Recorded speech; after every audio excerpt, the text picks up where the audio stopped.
Good morning, student. Today we will start mineral resources. So let's begin. Minerals are the naturally occurring substances created by the geological or natural processes.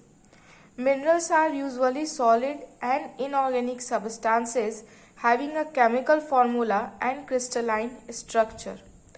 More than 95% of energy are used by the mankind. 80% of industrial raw material and 70% of raw material used for agriculture production are derived from the mineral resources. Mineral resources are classified into two categories, which are metallic minerals and non-metallic minerals. Metallic minerals are those hard metals that conduct electricity and heat. For example, silver, chromium, nickel, copper, iron, gold, aluminium and zinc.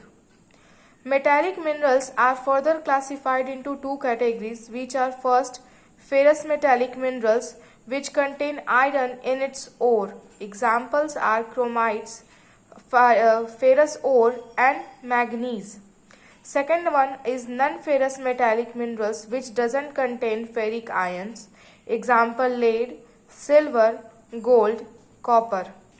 Next is non-metallic minerals, which are non-metals which do not generate a new product on melting. Example, gravel, gypsum, uranium, etc. Now we will see the uses of minerals.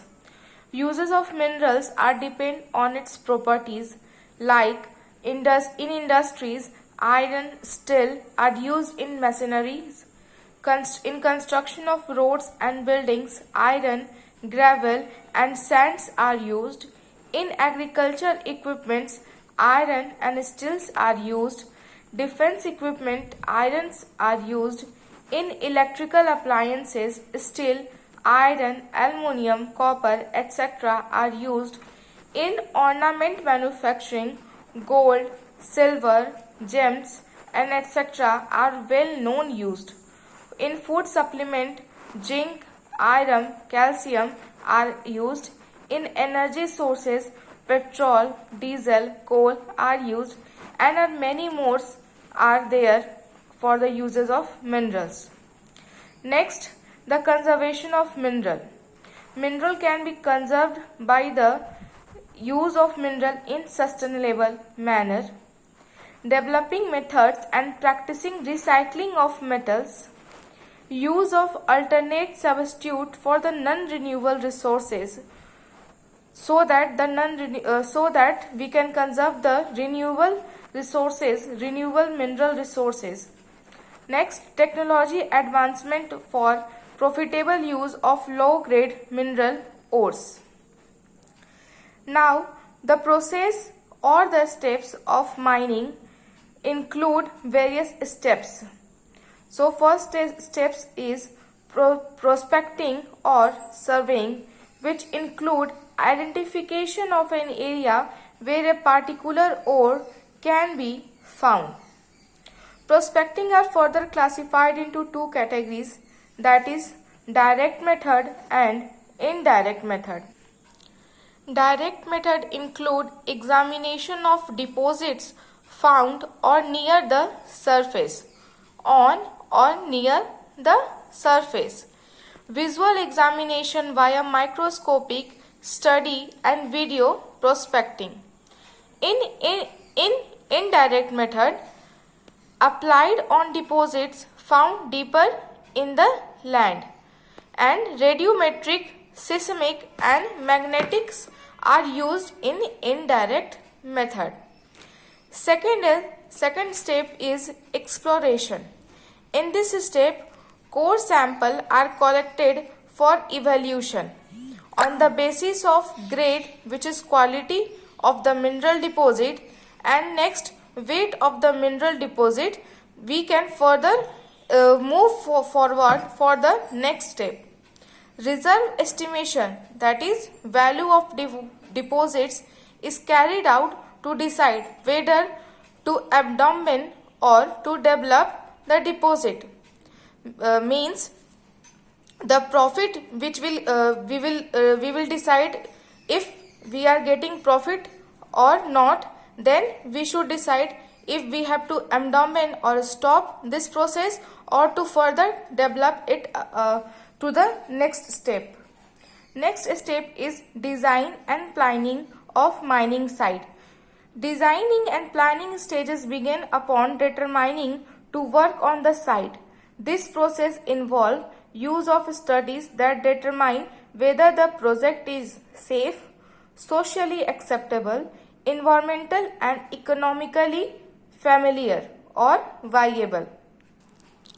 Next step include development.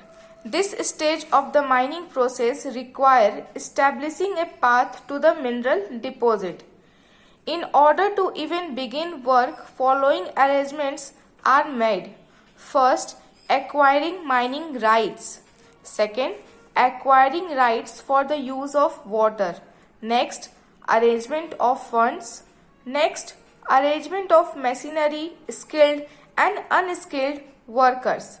Next, construction of access road to help worker reach the site. Next, establishment of power source. After all this fulfillment, we should further go to the next step, which is production or extraction.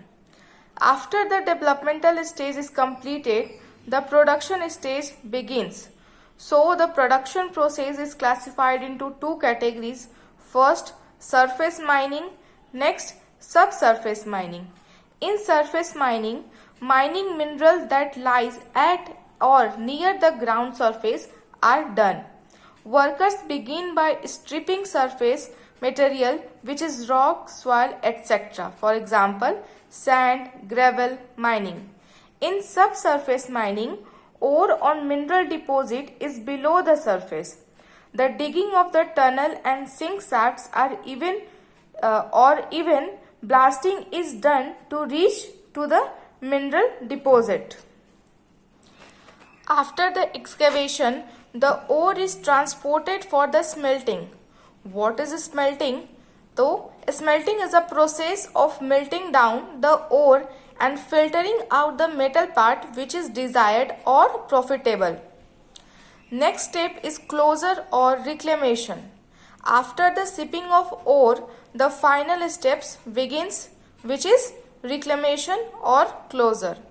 At the closure, mining site must be rehabilitated as much as possible. What are the objectives for the closure? So the objectives are minimizing adverse environmental effect, ensuring health and safety of local public, restoring the water quality, restoring the quality of land and vegetation, proper management of waste and hazardous materials, stabilizing land to avoid soil erosion.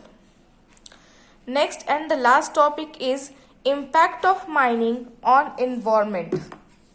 First is air and water pollution during transporting, refining and processing of minerals.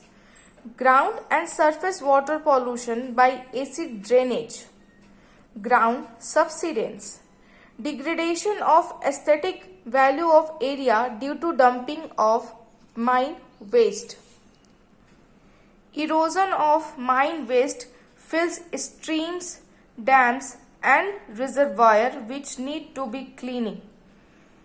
Last, surface mining creates noise and dust and destroy wildlife habitat nearby the mining sites.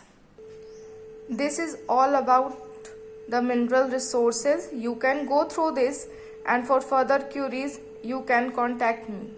Thank you.